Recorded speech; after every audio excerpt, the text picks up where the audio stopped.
Let's learn simple present tense today.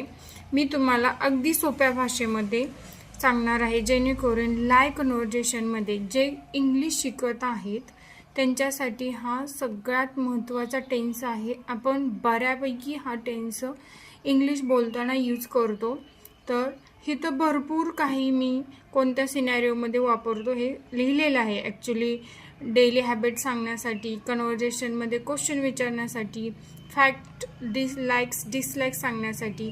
But सगळ्यात महत्त्वाची एक ट्रिक मी तुम्हाला सांगते. ॲक्च्युली फर्स्ट ऑफ ऑल ह्याच्यामध्ये आपण वर्ब वनच वापरतो. दुसरं म्हणजे ह्याच्यामध्ये काहीही नसतं, फक्त यस आणि यस सोडून हॅव, हॅज, हॅड, विल असं काहीही नसतं. जस्ट हे सिम्पल टेन्स आहे, सिम्पल सेंटेन्स आहे. सो जास्तीत जास्त सपोज दोन व्यक्ती एकमेकांशी बोलत आहेत, म्हणजे त्यांचं हे लाईव्ह कन्व्हर्सेशन चालू आहे. त्याच्यामधला एका व्यक्ती दुसऱ्या व्यक्तीला म्हणतोय की तुला हे समजलं का, तू जेवतो का, तू खातो का, तू काम करतो का. म्हणजे जास्तीत जास्त क्वेश्चन विचारण्यासाठी मी बसतो किंवा त्या क्वेश्चनचं आन्सर देण्यासाठी आपण काय करतो, सिम्पल प्रेझेंट टेन्सचा वापर करतो. फॉर एक्झाम्पल तुम्ही बघू शकताय, फॉर एक्झाम्पल मी क्रिकेट खेळतो, आय प्ले क्रिकेट, आणि त्याच्या पुढे ओन्ली का जोडायचं आहे. जर का जोडलं तर सेंटेन्सच्या पुढं डू येईल. Do I play cricket. Same तो शाळेत जातो, ही गोज टू स्कूल. इथं यस का आलं तर ही आहे. ही शी इट असेल तर आपण यस लावतो. का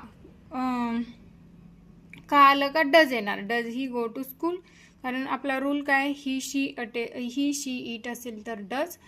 अँड बाकीच्यांना सगळ्यांना डू. ती जेवण बनवते, शी कुक फूड. बनवते का, does she cook food. Next काय, आम्ही इंग्रजी शिकवतो, we study we study English. आणि का, डू यू स्टडी इंग्लिश. ते चित्रपट पाहतात, दे वॉच मूवी. ते चित्रपट पाहतात का, डू दे वॉच मूवी. आता नेक्स्ट सेंटेन्स आहे ते तुम्ही स्वतः ट्राय करा आणि मला कमेंट बॉक्समध्ये सांगा ह्याचा आन्सर. तो पाणी पितो का.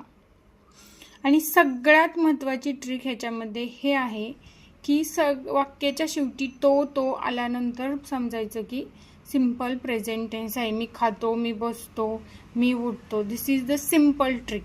जर तुम्हाला हा व्हिडिओ जर खरंच यूजफुल वाटला असेल तर नक्की कमेंटमध्ये सांगा.